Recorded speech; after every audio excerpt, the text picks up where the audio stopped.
Welcome to the Fantasy Football Prophet Podcast, hosted by Craig Phillips and Jeff Torrey. Visit us at fantasyfootballprophet.com.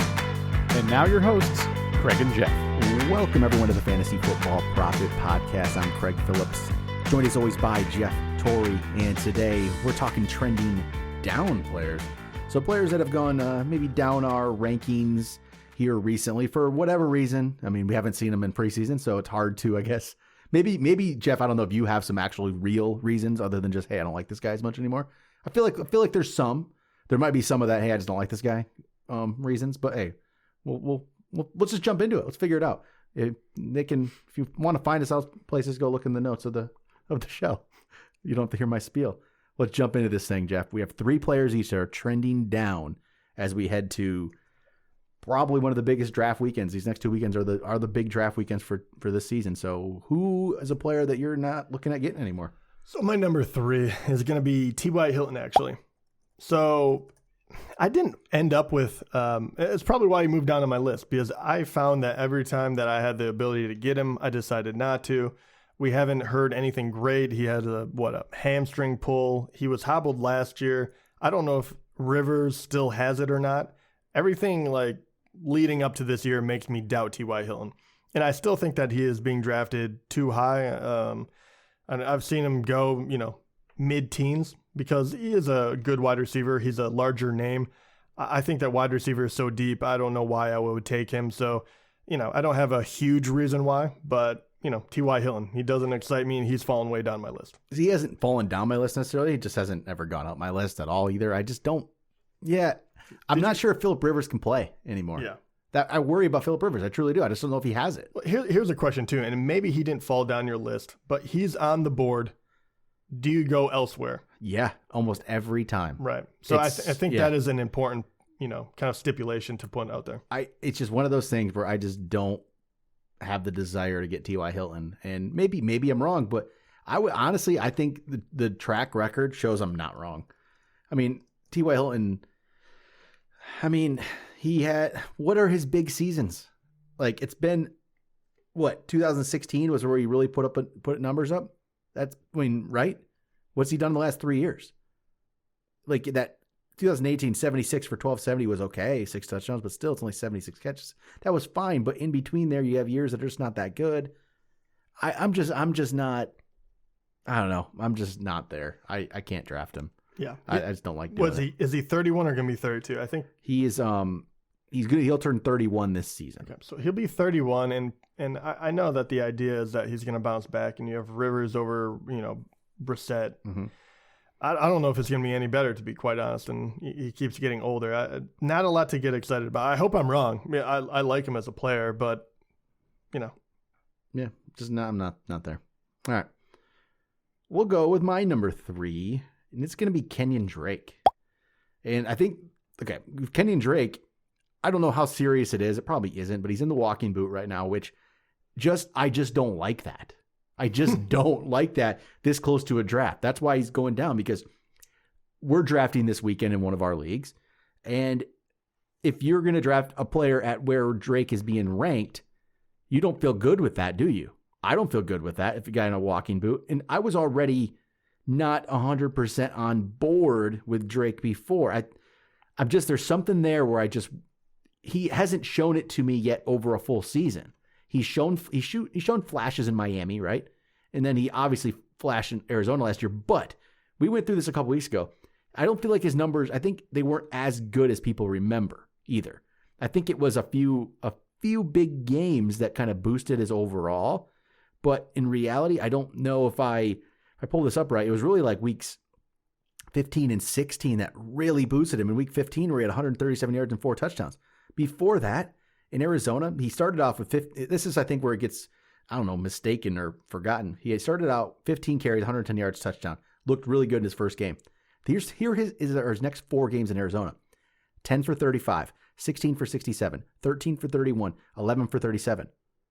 That right there was weeks 10, 11. Then they didn't play week 12, looks like, week 13, 14. That was not a good stretch. And then, yes, he had the ending stretch there where he had the 22 for 137 and 4, 24 for 166 and 2 touchdowns, and then he ended it with 12 for 60 and a touchdown. I honestly think it's not enough for me. It's not enough of a sample size to show me. I mean, there's been a lot of players that have been good in short stretches of games. It's happened.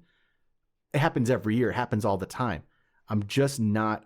I don't want to pick him as.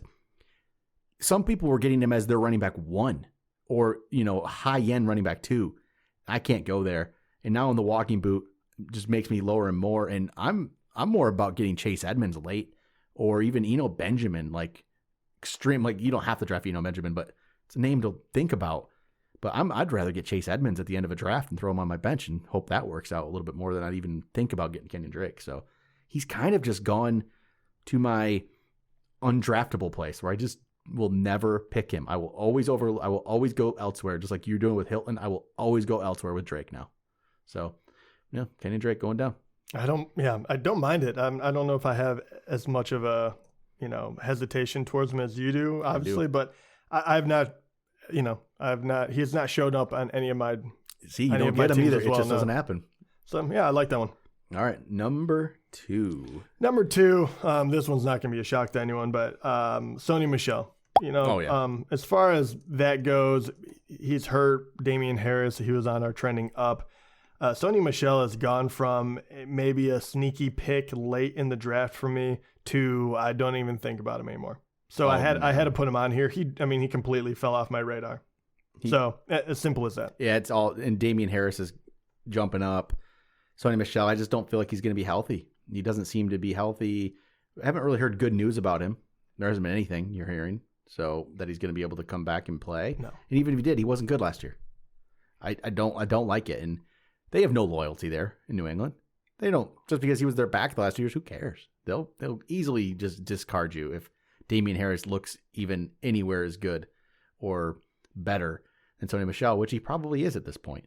So I like that one. I didn't put him on my list. Probably, definitely could have, but I didn't put him on my list because I don't even think about him anymore. Yeah. Like he really is that far off my radar where he just doesn't get thought of at all for me. So, yeah, didn't even find my list. So, all right, here we go. My number 2. Number 2, Jeff.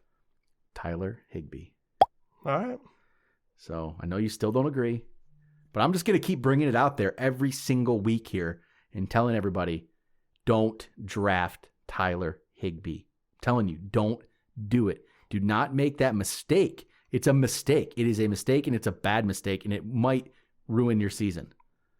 That's how bad of a mistake it is. How high are people drafting Higbee, you think? 2. You must draft him at all. You must be high to draft Tyler Higbee. Don't do it. He's bordering on O.J. Howard territory for me, which you probably think's crazy. There we go. Actually, you know what? I just dropped him one more spot as we're doing Where this. do you have him ranked right now? 16th. Why? Because he's not good. He had a good stretch. He's not going to be that good. I'm sorry. It's just not there. He's just not that great. He's just another guy. You're taking that one way too far. I don't take these things. If he's a top 10 tight end, I'm going to look like a genius. When have I ever taken things too far in this? Do I ever go on weird tangents? Well, yeah. He's my new Eric Ebron. Yeah. For no reason. He didn't even spurn Detroit, so he didn't leave us in. No, he overproduced, so now you hate him. I don't say hate, but I just put Juju Smith ahead of him. I like Juju. So ahead of him, I have Juju Smith, Noah Fant, T.J. Hawkinson, Jared Cook, all those guys. There's no scenario in any world where you would ever pick Jared Cook over Tyler Higbee, is there? No. And Jared Cook is not a bad tight end, but I would take Higbee above him without a doubt. So I would never take Hawkinson over Higbee. I would all day. No way. Yes, 100%. I don't. Well, you're a Lions fan. I have no idea what season you were watching last year. Yeah, but you were like. Did you stop watching after week 1? You were a Hawkinson hater from the day we drafted him. First of all, they drafted him. I'm not in the organization. And hopefully he pans out. I feel like that was more of a reason because we've been burned before by Ebron. I don't want to go into the thing of don't draft a tight end. And not even Ebron. They drafted top 10. They drafted Brandon Pettigrew back in the day. Yeah, okay, yeah, we've been burned multiple times. Don't draft him, especially in the top 10. What are we doing? We could have so many other players. This year. He's going to be elite soon. Well, he not this better year, maybe, be. But next year for sure. Noah Fant. Good. Great. Oh, good. I mean, let's keep waiting until someone else can sign Think of him. these names ahead of him. Nothing's crazy about this. Juju Smith, Noah Fant, T.J. Hawkinson, Jared Cook, Austin Hooper, Mike Gesicki, Hayden Hurst. There's nothing crazy there. That's all very realistic. Well, it also shows how deep and unappealing a lot of the tight ends are. And actually, at 17, Dallas Goedert, maybe I should move him up one more. I have Dallas Goedert way up there, So too. you think maybe Goddard should go ahead of Higbee? OJ Howard's at 18. Okay, first of all, if you put OJ Howard above him, I mean, you're assuming that I'm already he's going to not even play? I mean, I'm already way up on OJ Howard compared to everybody else. Way up. I'm at 18 is probably like, he's not, like, I don't even know, he's top 25 for people. Yeah, probably not. I think I have a good spot for him. All right. No, I can't even talk to you right now. I'm thinking about picking Greg Olsen over him. Oh, okay. Okay, Now was you're that. just- Don't now you're listen just to trying to hurt me. Yeah, that's not true. All right. Sorry, Tyler, if you're listening. Higbee is he doesn't have time for this. He's preparing for the year. He'll have time soon. He's looking over McVay's playbook after he becomes Gary Barnage 2.0. Yeah, He's out of the league soon. You know what? Well, only time will tell on this one. We'll find out. All right, Jeff. Who's your number one? Number one. This one, the other two are kind of like whatever picks, but this one is actually serious for me. I'm actually my number one person that is trending down for me is Cam Akers. Not on board there, huh? No. So running back for LA, everyone's kind of wondering who is going to take the place and all the carries of Gurley, and what is that going to look like?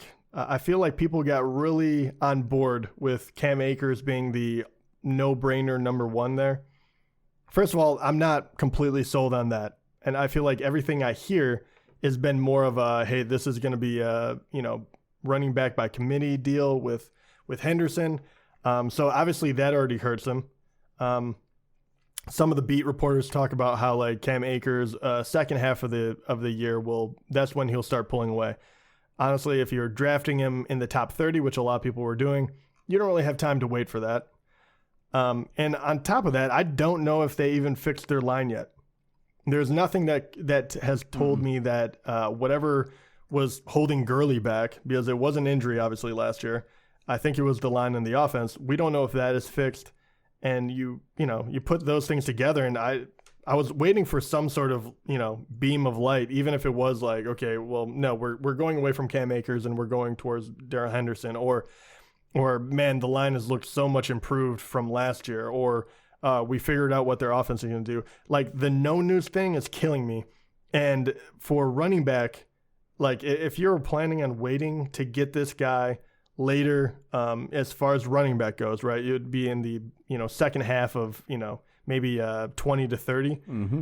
I still think that's too rich for my blood, and he keeps dropping because I would much rather jump up and use another pick and get someone I believe in rather than cross my fingers, because I think this not necessarily anything to do with the talent level. I really don't know what Cam Akers is capable of quite yet. But I have no belief that it's going to pan out in the right direction. So Cam Akers is completely fallen off for me. I would have to get him much later than he's going to go. And running back, it's a premium. So don't plan on it. I haven't drafted him once either. You know what? I don't know. The hype on him actually just, I think, became a lot more to do with the situation people thought he found himself in and why he was up there, because he's not as good as Dobbins and Swift there, who was in the same level. Taylor, obviously, and Edwards-Helaire are way up in the ranks, but Dobbins and Swift are around the same rank as him, and they're better players than him, right? They just clearly are. Oh, well, they were in college for sure. And they are. They're better than him, and he ends up. Yeah, I never draft him. I'll say that. I never do draft him, and I don't see many scenarios where I will. And like you said, the offensive line. What makes us think that's corrected? It was not good last year.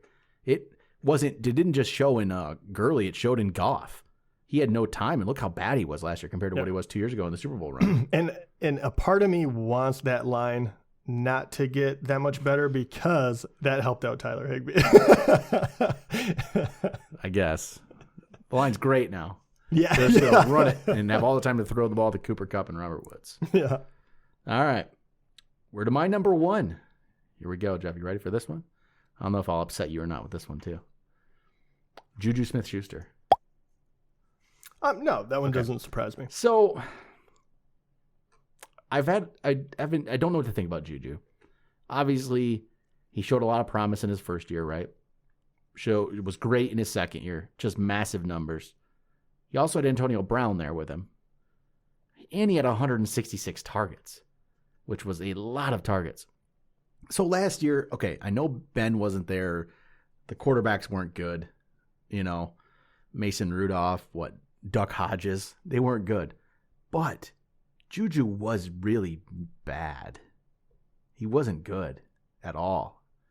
And it's just it's enough of a worry for me that I've looked at where I've ranked him and realized, you know what? I don't want him at that spot.